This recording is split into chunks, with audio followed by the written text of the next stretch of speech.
तत्त्ववित्तु महाबाहो गुणकर्म विभागयोः गुणाः गुणेषु वर्तन्त इति मत्वा न सज्जते।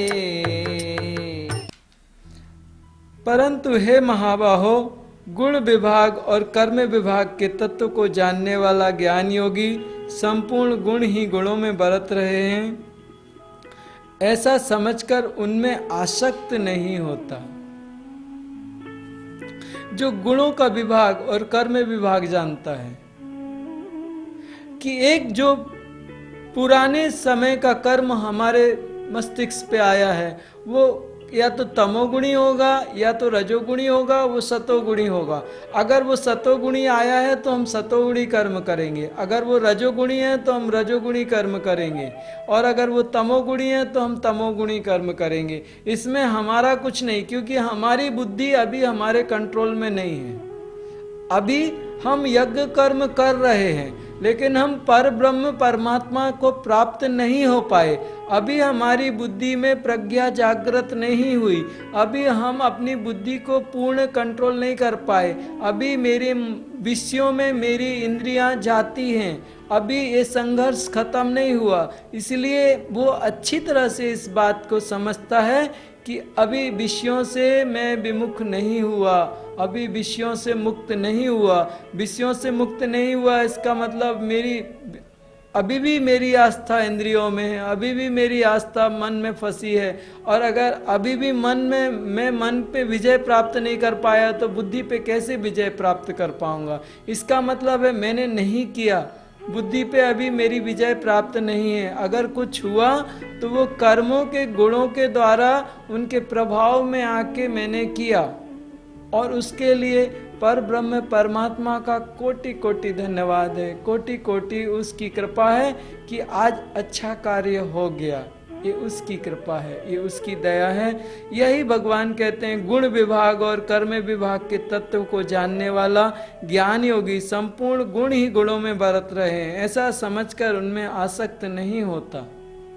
एक गुण जो हमारे सर पे बैठा है वो कर्म आया, वो रजोगुणी है, तो हम रजोगुणी कार्य करेंगे। बाहर भी रजोगुण और भीतर भी रजोगुण, गुण ही गुण में बरत रहे हैं।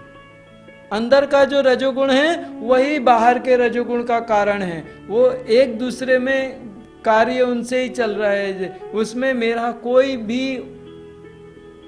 कोई योगदान नहीं है। इससे साधक के अंदर ना तो अहंकार आता है ना तो ग्लानि आती है, मुक्त होता है। ये समझ बड़ी श्रेष्ठ समझ है। इस समझ को साधक को, जो साधना में मार्ग में ऊपर चलने वाले साधक हैं, वो इस बात को ध्यान रखें कि बुद्धि अभी अपने कंट्रोल में आई नहीं है। अपन इतने सक्षम हुए नहीं कि हम अपनी बुद्धि को कंट्रोल कर सकें। हमारे मन और हमारी इंद्रियां हमारे कंट्रोल में हैं, ऐसा नहीं है। अगर कुछ अच्छा काम होता है तो इसका मतलब है पूर्व जन्मों के कुछ सतोगुणी कर्म हमारे ऊपर हैं, उनके कारण हम श्रेष्ठ कार्य कर रहे हैं। इसलिए परमात्मा का धन्यवाद करना चाहिए और उससे प्रार्थना करना चाहिए कि हमेशा ऐसे ही श्रेष्ठ कार्य होते रहें, मुझसे कोई गलत कार्य ना हो, इतनी कृपा करें। जो बुद्धि के ऊपर परम ब्रह्म में बैठा है उससे प्रार्थना करें कि मैं तो अपनी बुद्धि को कंट्रोल नहीं कर पाता, लेकिन आप तो ऊपर बैठे हो, आप कृपा रखना। हमारे अंदर हमेशा सजातीय वृत्तियाँ प्रवाहित होती रहे, हमारा यज्ञ कर्म निरंतर चलता रहे। श्री कृष्ण। अध्याय 3 28वां श्लोक। प्रकृतेः गुणसम्मूढाः सज्जन्ते गुणकर्मसु तान् कृष्णविदो मंदान् कृष्णविन् विचारयेत्। प्रकृति के गुणों से अत्यंत मोहित हुए मनुष्य गुणों में और कर्मों में आसक्त रहते हैं। जो प्रकृति के गुणों से मोहित हैं, 3 गुणों से मोहित हैं, त्रिगुणात्मक पृथ्वी प्रकृति से जो मोहित हैं, मनुष्य गुणों और कर्मों में आसक्त होते हैं। वो देखते हैं जब उस प्रकृति को, तो उनके अंदर मन में आसक्ति आती है, मैं भी करूं, मैं भी पाऊं, मुझे भी मिले, मैं भी करूं, मैं भी ऐसा हो जाऊं, मैं भी वैसा हो जाऊं, मैं भी ये कर लूं, मैं भी वो कर लूं। वो सारे प्रकृति के गुणों से मोहित होकर कर्मों में प्रवृत्त होते हैं। निवृत्त नहीं होते, वो प्रवृत्त होते हैं। जो निवृत्ति को प्राप्त हैं, जो प्रकृति और प्रकृति के गुणों से मुक्त हैं, वो महापुरुष उन लोगों के लिए, उन लोगों को संभाले, उन्हें विचलित ना करे, उन्हें रास्ता दिखाएं, उनके लिए रास्ता प्रशस्त करें, उनको साहस दिलाएं, उनको क्या उचित है, करने वाले कर्तव्य कर्म क्या हैं, उनको बताए। वो जो निवृत्त हुए महात्मा हैं, जो स्थित प्रज्ञ हैं, वो उन साधकों के लिए या उन लोगों के लिए जो गुणों और कर्मों में फंसे हुए हैं, प्रकृति के गुणों और कर्मों में फंसे हुए हैं, मोहित हैं, भ्रमित हैं, वो स्थित प्रज्ञ पुरुष, वो ब्रह्मनिष्ठ पुरुष उन लोगों के लिए रास्ता प्रशस्त करे, ऐसा कोई कार्य न करे, उनको विचलित ना करे।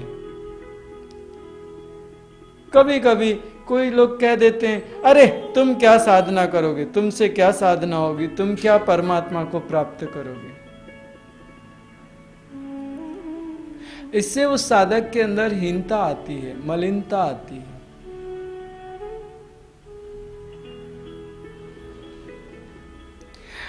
इससे वो विचलित होता है और वो सोच लेता है जब हमसे होती नहीं तो फिर एक काम करो, संसार ही करेंगे। इन्होंने तो कह ही दिया कि हम नहीं प्राप्त कर सकते, तो संसार ही करेंगे, अब संसार को ही प्राप्त करेंगे, अब क्यों परमात्मा की तरफ चले। वो विचलित हो गए, उनके लिए रास्ता खोल दिया।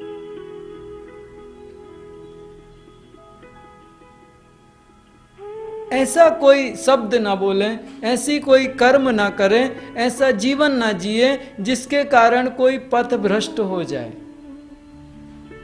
कोई गलत मार्ग में निकल जाए, कोई मोह माया में फंस जाए, बल्कि उल्टे उन लोगों को वापिस साधना मार्ग में लाएं, उनको योग्य व्यवस्था में लगाएं, कर्म करने योग्य कर्मों में प्रवृत्त करें और माया से निवृत्त करें, संसार से निवृत्ति कराएं।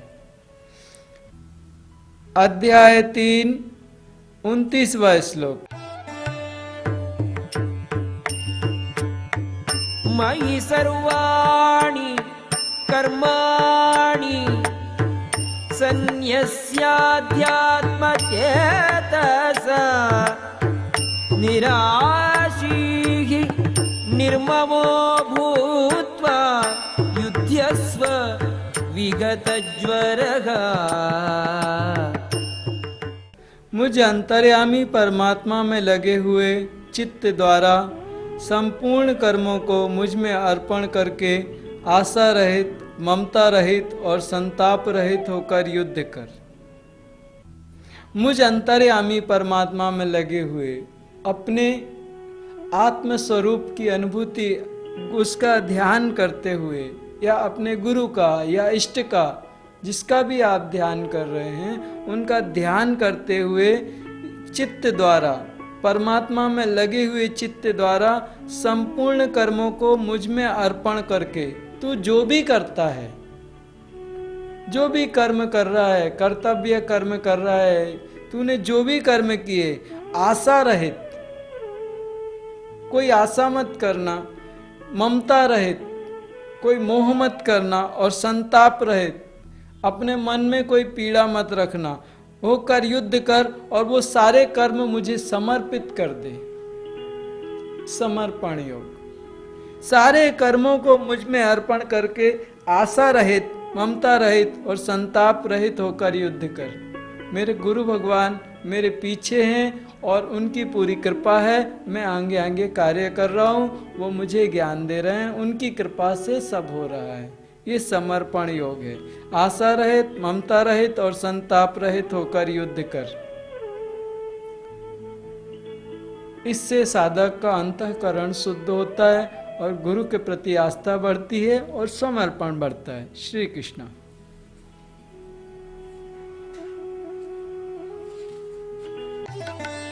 ये मे मतम् इदं नित्यम् अनुतिष्ठन्ति मानवाः श्रद्धावन्तो न सूयन्तो मुच्यन्ते तेऽपि कर्मभिः।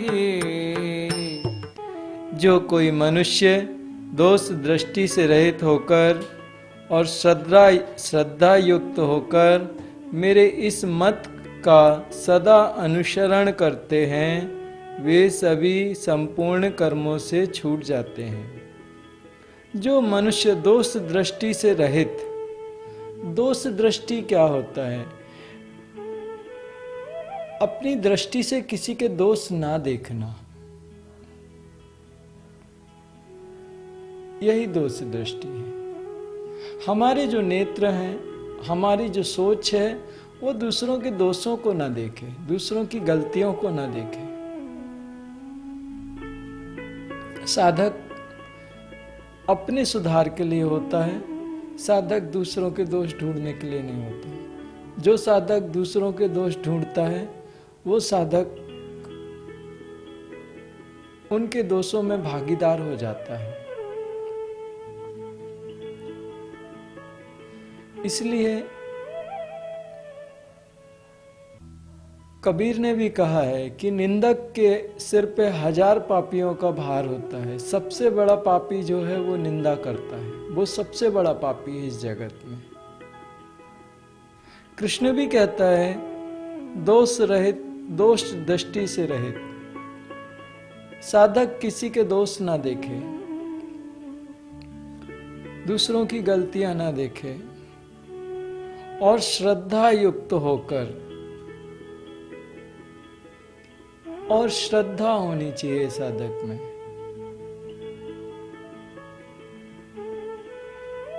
पहले विश्वास आता है, उसके बाद में श्रद्धा आती है। अपने परमात्मा पे पूर्ण विश्वास और पूर्ण श्रद्धा, उससे समर्पण आता है।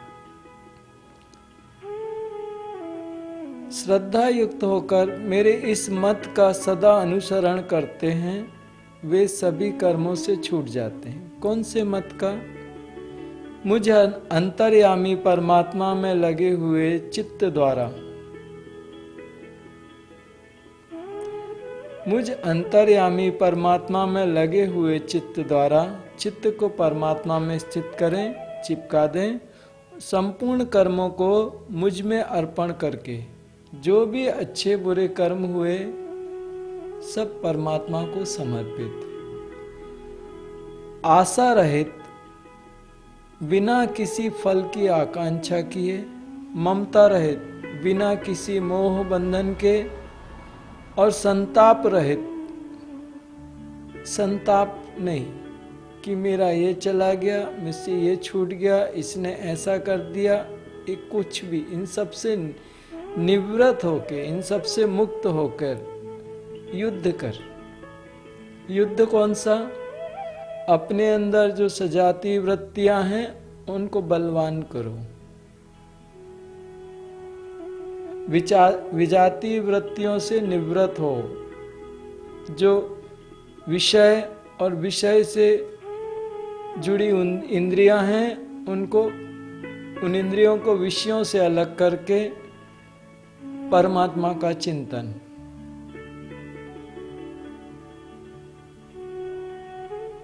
अपने अंदर की सजाती वृत्तियों को बलवती करना।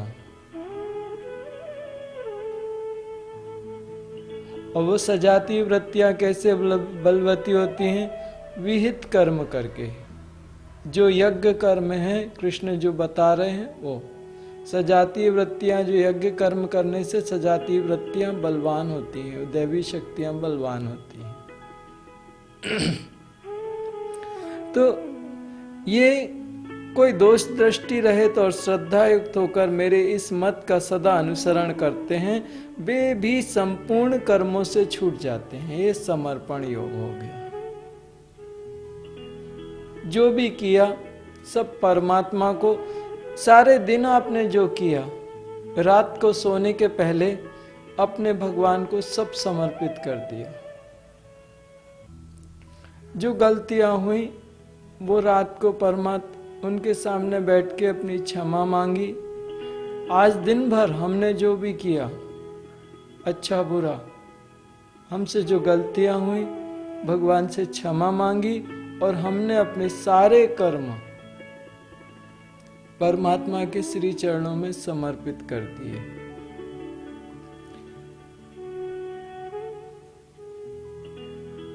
आशा रहित, ममता रहित और संताप रहित होके, दोष दृष्टि से रहित और श्रद्धा युक्त होकर। इस बात को अगर कोई साधक इसका अनुसरण करे और सारे कर्मों को समर्पित कर दे तो वो भी संपूर्ण कर्मों से छूट जाते हैं और परम पिता परमेश्वर की स्थिति को प्राप्त कर पाते हैं, जिसे भगवान स्थित प्रज्ञ या शुद्ध अवस्था कहते हैं। आत्म साक्षात्कार की जो व्यवस्था है वहां तक पहुंचते हैं। अध्याय 3 31वां श्लोक। ये त्वेतदभ्यसूयन्तो नानुतिष्ठन्ति मे मतम् सर्वज्ञान विमूढांस्तान् विद्धि नष्टान चेतसः। परंतु जो मनुष्य मुझ में दोषारोपण करते हुए मेरे इस मत के अनुसार नहीं चलते, उन मूर्खों को तू संपूर्ण ज्ञानों में मोहित और नष्ट हुए ही समझ। परंतु जो मनुष्य मुझ में दोषारोपण करते हैं, परमात्मा के ऊपर, अपने सदगुरु के ऊपर उंगलियां उठाते हैं कि ये क्या करता है, इसको समझ नहीं आता, ये ऐसा क्यों बोलता है, इसने मुझे ऐसा क्यों कहा,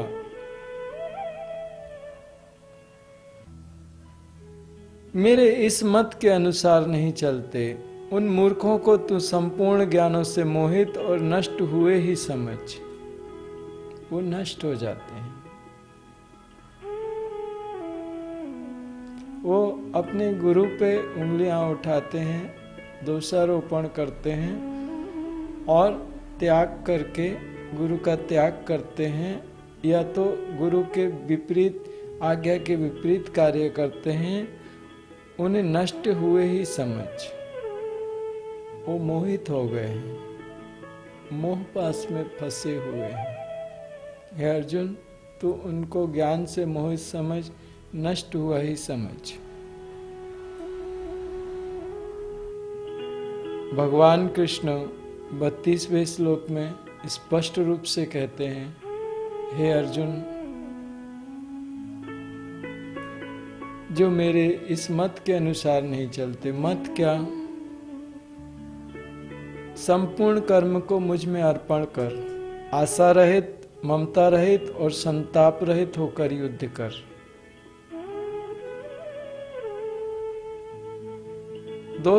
दोष दृष्टि से रहित होकर, श्रद्धा युक्त होकर सारे कर्म मुझे समर्पित कर दे।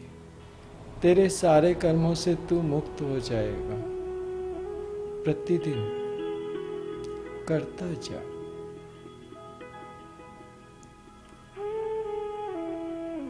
इस मत का सदा अनुसरण करने से वो साधक संपूर्ण कर्मों से मुक्त होता है।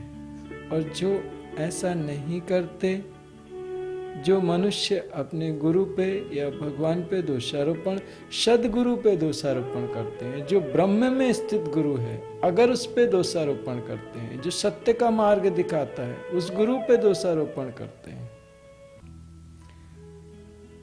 उन मूर्खों को तू संपूर्ण ज्ञानों में मोहित और नष्ट हुए ही समझ। संपूर्ण ज्ञानों में मोह है, वो सत्य का ज्ञान नहीं है, उसको वो मोह ज्ञान में फंस गए। अध्याय 3 32वां श्लोक। सदृशं चेष्टते स्वस्याः प्रकृतेः ज्ञानवानपि प्रकृतिं यान्ति भूतानि निग्रहः किं करिष्यति। सभी प्राणी प्रकृति को प्राप्त होते हैं, अर्थात अपने स्वभाव के परवश हुए कर्म करते हैं। स्वभाव क्या है? जो कर्मों के संस्कार हैं वही स्वभाव बन जाता है। हमारे पुराने जन्म या हमारे पुराने कर्मों के जैसे संस्कार होते हैं वही स्वभाव बन जाता है। जैसे मान लीजिए कोई साउथ की तरफ कोई व्यक्ति साउथ में रहता था, उसको राइस बहुत पसंद था। अब वहाँ वो शरीर छोड़ता है तो दूसरे जन्म में अगर वो नॉर्थ में जाके उसका जन्म होता है, मान लीजिए अगर हो गया, वहाँ भी वो बचपन से उस राइस को ही ज़्यादा पसंद करता है। उसमें पिछले जन्मों के जो कर्मों का संस्कार है वो संस्कार उसके साथ चला आता है। जीवात्मा के साथ संस्कार उसका पीछा नहीं छोड़ते, तो अपने स्वभाव के परवश हुए कर्म करते हैं। भगवान कृष्ण ही कहते हैं, ज्ञानवान भी अपनी प्रकृति के अनुसार चेष्टा करता है। जो ज्ञानवान है, जो विषय और इंद्रियों की व्यवस्थाओं से ऊपर उठा है, उसने अपनी इंद्रियों को विषयों से ऊपर उठाया, वो ज्ञानवान है। और स्वभाव में कौन स्थित है? संसार के स्वभाव में, प्रकृति के, जो जिसके विषयों में, इंद्रियां विषयों में डूबी हुई हैं, वो स्वभाव है। कि भाई हमारा स्वभाव है, हम तो चाय के साथ बिस्कुट ही खाते हैं, हमें बिस्किट के बिना चाय अच्छी नहीं लगती, तो वो स्वभाव हो गया। अब वो जो जीव रसेंद्रिय है वो बिस्कुट को मांगती है, तो ये स्वभाव हो गया, वो स्वभाव में फंस गया। और जो ज्ञानवान होता है वो भी अपनी प्रकृति के अनुसार चेष्टा करता है। उसकी जैसी अवस्था है, उस अवस्था के अनुसार वो अपनी इंद्रियों को कंट्रोल करता है। दोनों अपने अपने हिसाब से हैं। जो जिस स्थिति में है वो उस स्थिति में उतना पहुंच पाता है। फिर इसमें किसी का हट क्या करेगा? फिर इसमें किसी का हट क्या करेगा? आप उसको क्या कहोगे कि भाई तेरे को बिस्किट नहीं मिलेगी, तू चाय पी ले अकेले? क्या करेगा इसमें किसी का हट? उसकी इंद्रिय जब तक अंदर से उसके अंदर विषयों से आसक्ति ना है इंद्रियों में, तब तक वो नहीं सुधर सकता।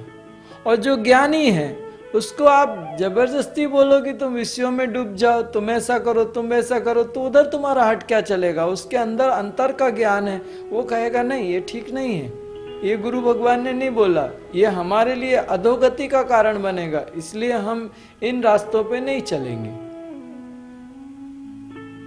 जिसके अंदर ज्ञान है तुम हट करो तो भी नहीं गिरा सकते, और जिसके अंदर ज्ञान नहीं है तुम हट करो भी तो नहीं सुधार सकते। उसके अंदर ज्ञान होना चाहिए, बराबर है। ये व्यवस्थाएं वहां श्री कृष्ण बताते हैं। अध्याय 3 33वां श्लोक।